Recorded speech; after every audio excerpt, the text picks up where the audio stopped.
Oi, pessoal, bom dia, boa tarde ou boa noite, tudo bem com vocês? Espero que vocês estejam bem. Não é? Retornando às nossas aulinhas, após as merecidas férias de descanso, de assistir muitos filmes, de curtir, descansar. Agora é a hora do retorno com todo o gás, com todo o pique, hein? E a aula de hoje é uma aula que faz parte do currículo, da base curricular do sexto ano. E essa base curricular é uma base curricular que vai começar a vivenciar junto com vocês as civilizações africanas, os reinos africanos, não é? Que é uma lei federal que foi colocada em prática a partir do ano de 2003, salvo engano, não é? E agora a gente vai começar a estudar ela. Antes mesmo de estudá-la, eu queria desejar também nesse momento um bom retorno a vocês, de muita saúde, um retorno de muita garra, de muita disposição, que a gente possa vivenciar esse conteúdo histórico do sexto ano da melhor forma possível. Sintam-se todos abraçados, o coração abraçado, sejam muito bem-vindos. Tá bom? Tá legal? Muito bem.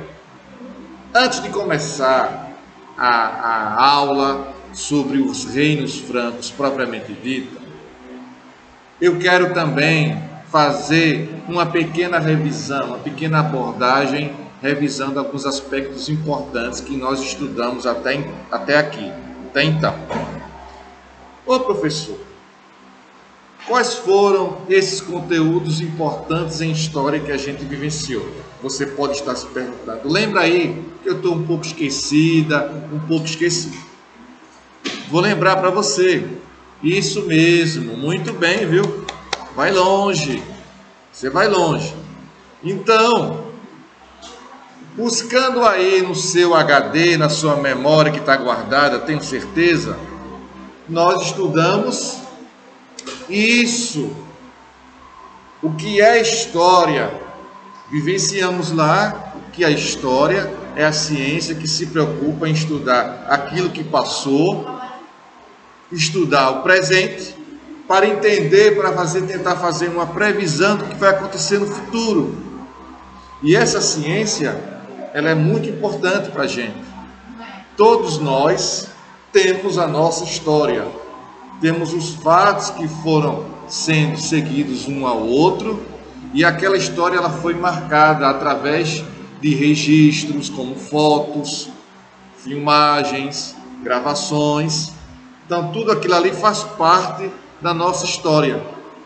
Quando você, por exemplo, vai revirar lá, dar uma olhadinha no álbum de família, vai verificar como estava exposta a história da sua família. E história é estudar isso. Vimos também a lei, o que é a definição de história. Não podemos esquecer do cidadão grego, que é considerado o pai da história, que é Heródoto. Vivenciamos ali o papel do historiador, as fontes históricas, não é? Estão lembrados? Isso. Um documento é uma fonte histórica. Sua certidão de nascimento é uma fonte histórica. Lembram disso? Isso, muito bem, muito bem. Vai longe, viu? Então, com isso nós começamos a estudar os primeiros passos da disciplina da ciência e a história. História é uma ciência, viu? É uma ciência. Depois vivenciamos lá a divisão da história e começamos a ficar habituados que esse processo de divisão, essa característica de divisão é uma coisa muito comum, ou seja, acontece muito nos conteúdos históricos, ou seja, estudar conteúdo histórico dividindo os períodos, de tanto a tanto é período tal, de tanto a tanto é período tal. Com isso, vai facilitar a nossa aprendizagem. Não é verdade? Isso, muito bem. Vivenciamos o primeiro conteúdo, que foi a pré-história. E eu desde o início fico preocupado, fico querendo que vocês comecem a perceber o entendimento dos termos. E o termo pré-história, pré significa o quê? Interrogação. Isso, meu garoto, isso, minha garota. Muito bem, meu querido, minha querida. Significa antes, pré significa antes. História é aquele que quer saber, aquele que quer conhecer alguma coisa. Deu para entender? Isso. Então a pré-história foi o conteúdo seguinte após as definições de história, o papel do historiador, as fontes históricas.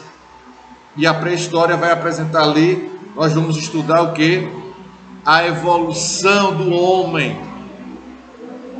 De que forma o homem foi se desenvolvendo, o aparecimento dos primeiros hominídeos, os primeiros homens que habitaram a Terra há milhões e milhões e milhões de anos atrás. E com isso, vamos perceber que os primeiros hominídeos, eles andavam de forma não reta, utilizando as pernas e as mãos para se locomover. E com o passar do tempo, esse homem pré-histórico ele foi evoluindo, foi ficando cada vez mais reto, andando com as duas pernas e evoluindo, apresentando evolução do ponto de vista de inteligência, do ponto de vista de absorver conhecimento, não é? E esse homem foi conhecendo aquilo que estava ao seu redor, o seu habitat, de que forma aquele que estava ao seu redor poderia colaborar para a sua evolução. Isso, muito bem, muito bem. Está entendendo, não é? Faça isso. Se liga aí, preste atenção aqui no serviço. E vai aparecer pesquisadores que vão fazer descobertas. E nessas descobertas, desses primeiros fósseis, eles vão ganhar, esses pesquisadores vão dar nomes a esses fósseis. Vou fazer com que esses fósseis ganhem um nome. E vai aparecer lá Australopithecus, vai aparecer Neandertal, vai aparecer Homo habilis.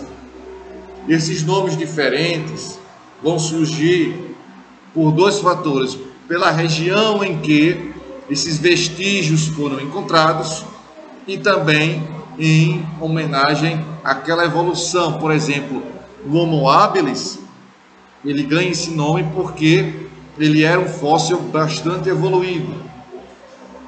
E o Homo sapiens vai ganhar esse nome porque é um homem sabido, sábio, inteligente, muito inteligente. E nós somos esse Homo sapiens até os dias de hoje. Tá bom? Com isso, finalizamos a pré-história, chegamos nas civilizações. Essas civilizações serão o passo inicial para compreender como o homem pré-histórico foi evoluindo de tal maneira, foi evoluindo de forma tão intensa, foi evoluindo de forma tão forte, que esse homem pré-histórico, ele começa agora a passar por um processo de civilizatório. Como assim, professor?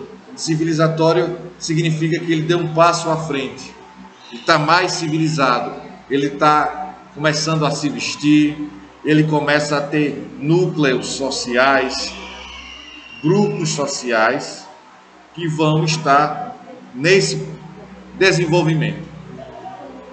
Então, uma das primeiras civilizações que nós estudamos foi qual? Isso, foi a civilização egípcia. Na civilização egípcia, nós vamos começar a compreender a diversidade do ponto de vista social, as características religiosas E quando estudamos sobre o Egito, nós não podemos esquecer do papel do rio Nilo para o desenvolvimento do Egito. Esse Egito vai se desenvolver justamente com um apoio, com o suporte que o rio Nilo vai dar. Porque naquele momento, nas primeiras civilizações, era necessário ter o quê? Era necessário ter água. Água em abundância, em grande quantidade. E o rio Nilo tinha essa característica de ter muita água. E aí, essa característica vai favorecer o desenvolvimento da civilização egípcia. Tá bom? Muita água.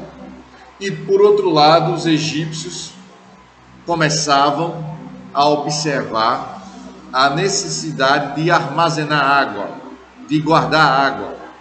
E souberam fazer essa situação de guardar água, os egípcios, de forma brilhante. Né? E os egípcios também vão se desenvolver na área militar, na conquista de territórios.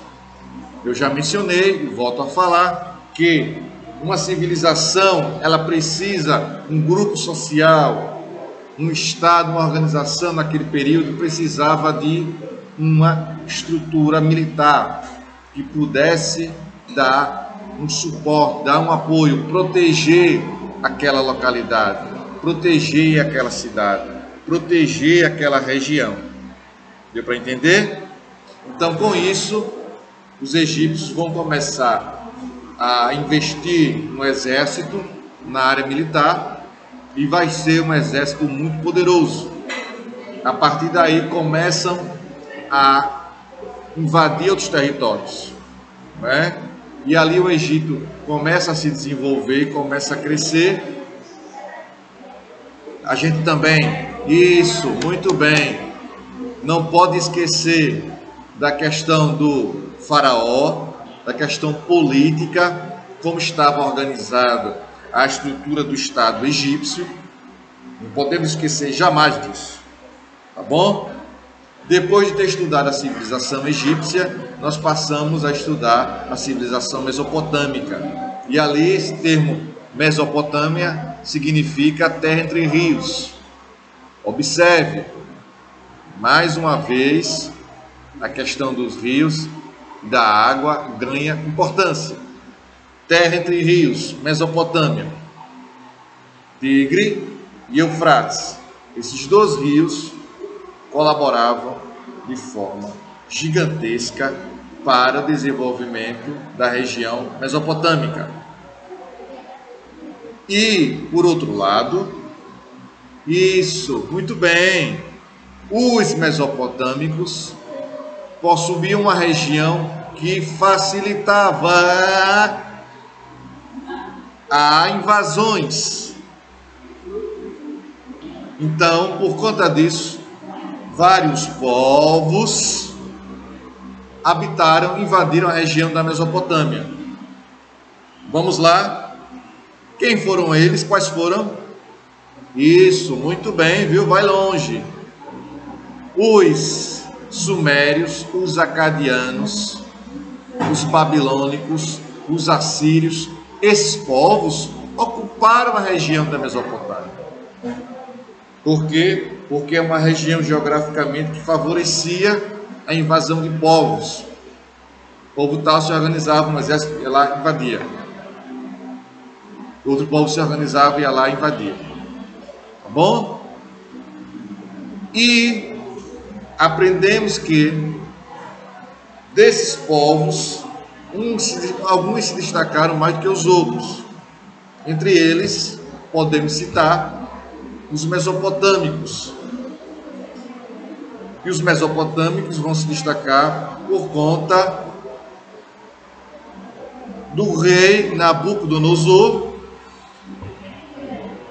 não é? Que vai formar um exército muito forte, muito potente naquela época, praticamente imbatível, vai invadir outras regiões e a liderança do rei Nabucodonosor até hoje é destacada.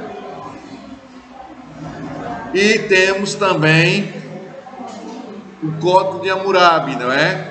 Que vai permitir que uma lei seja estabelecida e aquelas pessoas possam seguir essas leis. Tá bom? Temos a Mesopotâmia, vivenciamos também a questão dos hebreus, uma religião monoteísta. É um diferencial, porque até então nós estudamos que os mesopotâmicos e os egípcios, eles eram politeístas, eles acreditavam em vários deuses. Vários deuses. E os hebreus não. Os hebreus eram monoteístas. Não é? Tinha ali, para o desenvolvimento dos hebreus, o rio Jordão colaborando para essa grandiosidade, essa evolução econômica dos egípcios. E os egípcios vão passar por situações políticas de bastante mudanças. Tem reis, juízes que vão estar à frente da civilização egípcia. No que se refere aos juízes, a gente vale salientar, vale destacar a presença lá de Abraão, de Moisés, de Davi, de Isaac, de Jacó, liderando o povo hebreu. Tá bom? Eu vou adentrar ao conteúdo novo. Sim, antes disso, lembrando também sobre os fenícios, que foram povos que não tinham o solo muito adequado para a agricultura e se dedicaram basicamente ao ramo das navegações. Pronto, concluído esse momento de revisão, concluído esse momento revisional, nós iremos agora, a partir desse momento, entrar no conteúdo novo que está na página 148. Nessa página 148, nós temos ali os reinos africanos. Reinos africanos que, como eu falei no início da aula, foram objeto de lei ou tornando obrigatório o estudo dos povos africanos, em 2003, salvo engano. E o livro apresenta para a gente a seguinte situação, 148, os reinos francos.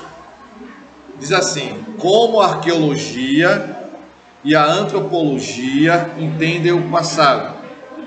Lá atrás, no início das aulas, eu mencionei que existem algumas ciências que colaboram para o desenvolvimento da ciência histórica, da ciência histórica.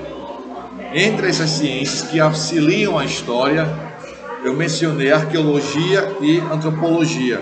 Arqueologia estuda os fósseis, logia significa estudo, estudo dos fósseis. E antropologia significa logia, estudo, homem, estudo dos homens. Tá bom?